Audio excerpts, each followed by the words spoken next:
Hello everyone and welcome back to the park. We had some unexpected ride delays and had to close for quite some time. And so yes, welcome back. In actuality, I just had some personal stuff going on, just mentally and physically health-wise, that, trying to do anything else while working on it was just a little too stressful for that.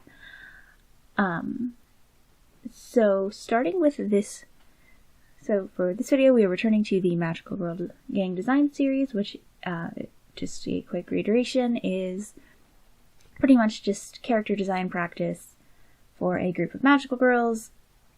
So it's a visual exploration of character and trying to get them to be, figure out cohesion and having some design stories to get everyone together while having them be unique characters.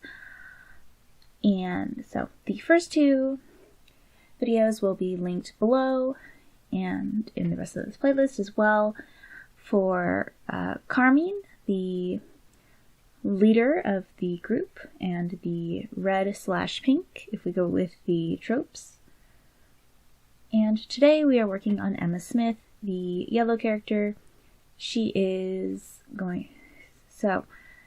part of these are just working on tropes and kind of working on there. The main inspiration are kind of like mid-2000s Magical Girl and Power Rangers, which were just my very early influences. Watched a lot of Sailor Moon, watched a lot of Power Rangers, watched a lot of whatever random, sometimes subbed, sometimes not, and I had no idea what was going on, Magical Girl anime about that time period. Tokyo Mew Mew, Mermaid Melody, etc., etc. Anyways, so Emma is the Yellow Ranger and decided to go with the more cheerful kind of archetype for that. In Magical Girls, you get kind of a lot of the time they're kind of like the older sister archetype, so I did try to pull a little bit of that. But for the most part, went with the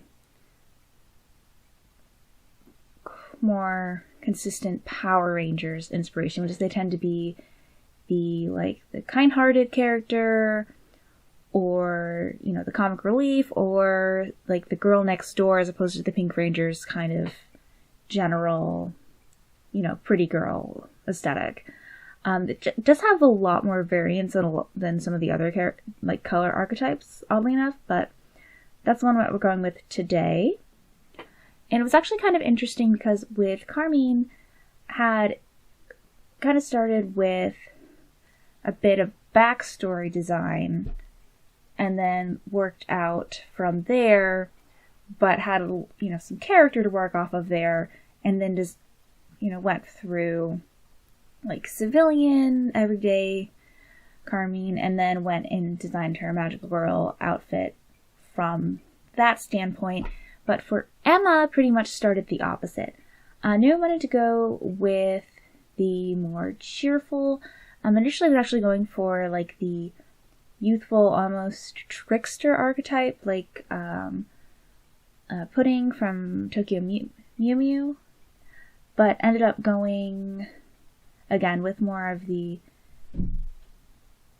kind of more, friendly, kind of almost heart of the group, if we're gonna go with that.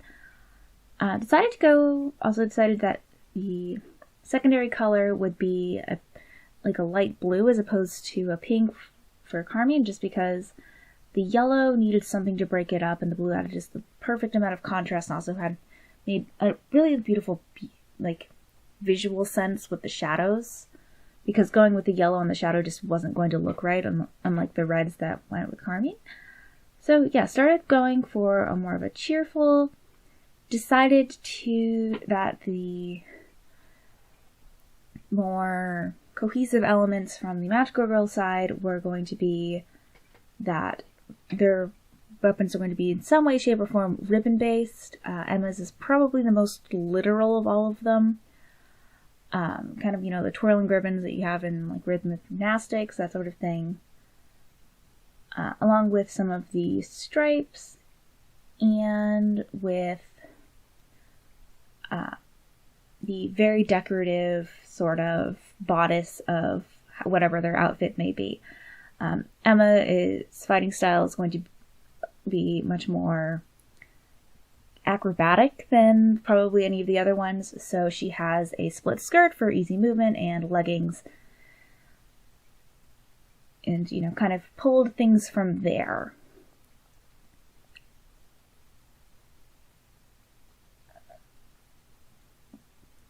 And obviously, since we're going with a ribbon theme, her final move will of course be basically cocooning and trapping the other, you know, whoever the enemy is, and most likely someone else will finish them off from there. So she's kind of, her role in all of the battles is more of a kind of like an acrobatic distraction and detainment, as opposed to, you know, Carmine's kind of smash and hope for the best sort of approach that she will take. Oh, I feel I should also add that the majority of this was done on stream. I do occasionally do that now. Hopefully it will be more consistent. At some point in time I will have a capture card, so I will be able to do things that are not digital based. We will see how that goes. Other things of note is, starting today with this video, I will be posting twice a week for the next month. Not sure what will happen after that. We're doing an experiment to see if we can get the algorithm to like me, because it sure doesn't right now. And I say that we are going to do this because all of the videos have already been recorded and edited, voiced over, and are scheduled to upload as of this video going public. So, it's going to happen. Afterwards, questionable, but it's starting, you know, gonna happen.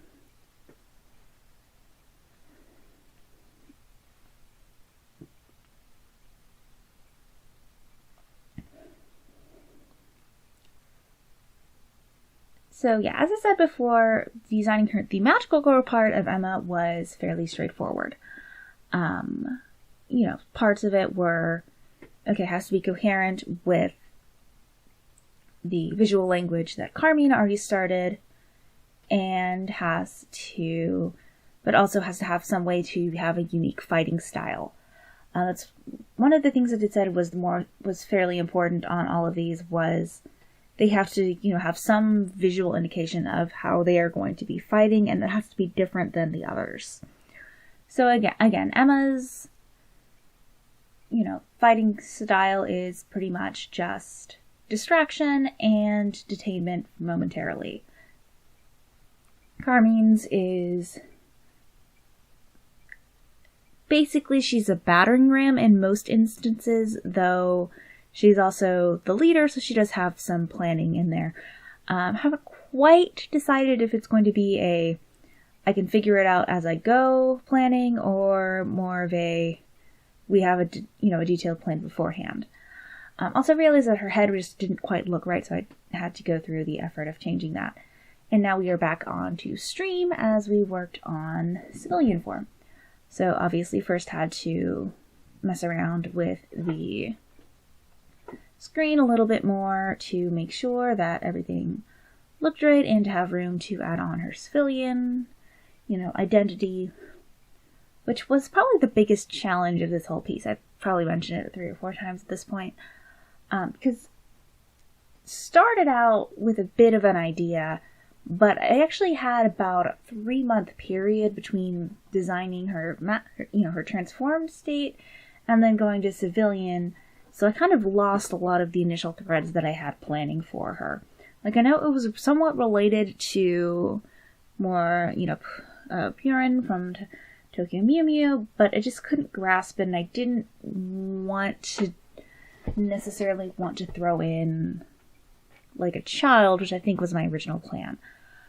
So I started out just kind of sketching and went from the initial design and kind of pulled a bit of what I wanted to out of it. In this case, I really like just how high and blunt her bangs are, and I wanted to keep that, and I wanted to keep the contrast of that, so I just kind of sketched in a little bun and figured it out from there. And after that, I don't know why. I think it's because I decided she was going to be kind of like decided to go more on like the well-natured older sister side than anything. But I'm not entirely sure, but somehow ended up at librarian from there. Might have been the bun, might have been something else. So decided she was going to have glasses and decided that she was holding a book just for posing reasons. And from then, just kind of drew Miss Frizzle, if I'm being entirely honest. As I said on stream multiple times, I'm just like, I think I'm just drawing Miss Frizzle. Friend, I think I'm just drawing Miss Frizzle. And just, so it kind of took off from there, and it took a little bit to try to get her to actually be, someone who could be the transformed version. I think we're about to go to when I tried to draw glasses for literally 20 minutes. Or maybe it's just the eyes. I knew that she was supposed to have giant round eyes, but I could not for the life of me get them to work the way they were supposed to. Because again, from the initial ones, I knew I really liked her really blunt bangs and her kind of like wonky, lopsided, like over large grin. Decided that was going to be kind of like a overwhelming character trait for her, which sounds really weird when I say it like that. But yeah, kind of ended up with a librarian and added little bits of detail and such. And honestly, the glasses, I think, really make kind of cement her character. So pretty much just made sure that they were kind of wonky and askew. And once we got past the whole, it's Miss Frizzle, kind of like made sure that her clothes didn't fit quite right, and a little bit of things like that, and just really kind of aimed for the whole Dr. Minerva from the beginning of Wonder Woman, the 1986.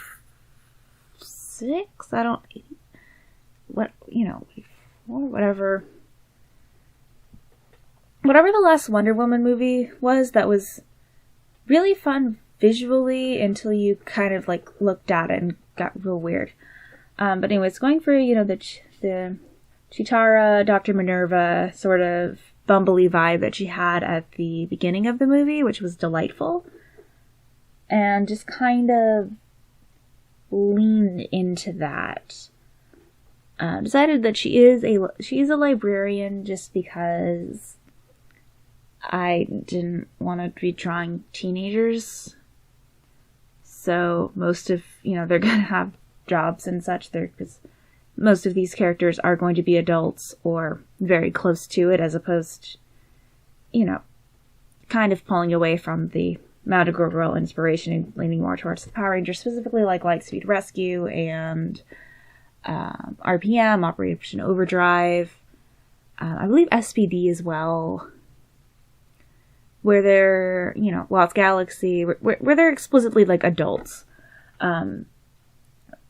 Which, if I do ever end up doing anything with these characters, we'll kind of have some fun to the normal vibe in there, just because a lot of the Magical Girl and similar tropes are also high school tropes. So having something, a different playground, kind of, different situations for that. Also, unlike Carmine, she does not have a deep, dark secret that is revealed in the season finale or whatever. And so on the stream before this, I was working on a banner sort of situation for table displays stuff at conventions, and I wanted to show a friend the finished product on there. So that's what that was. May or may not be video later, we'll see.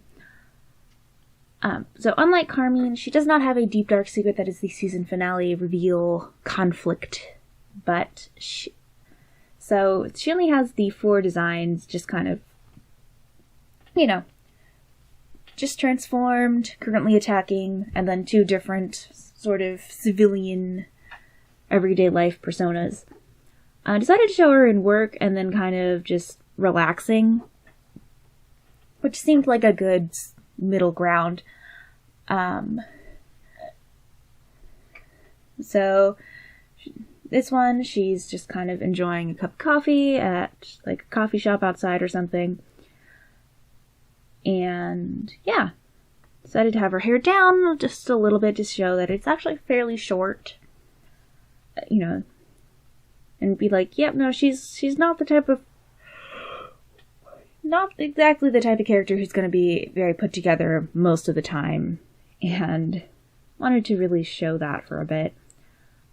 Also decided to just kind of look around. So she's wearing very casual clothes. She's wearing a cropped hoodie and leggings, and worked back from there.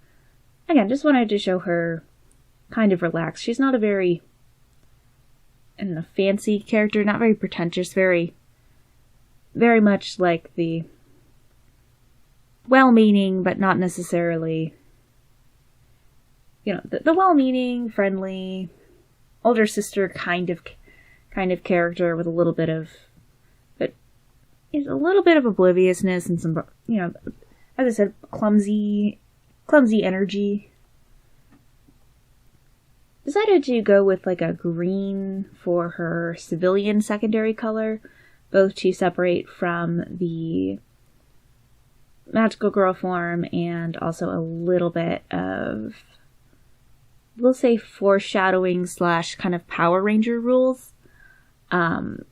In the like Power Ranger series where they do have official dating, sometimes they will wear like each other's colors. I really like that, though that may be mostly a fanon thing, but either way, it's Power Ranger rules in my head. You know, gotta wear your color in civilian life, and if you're dating someone, you can wear your significant other's color as well. So that's what the green is for.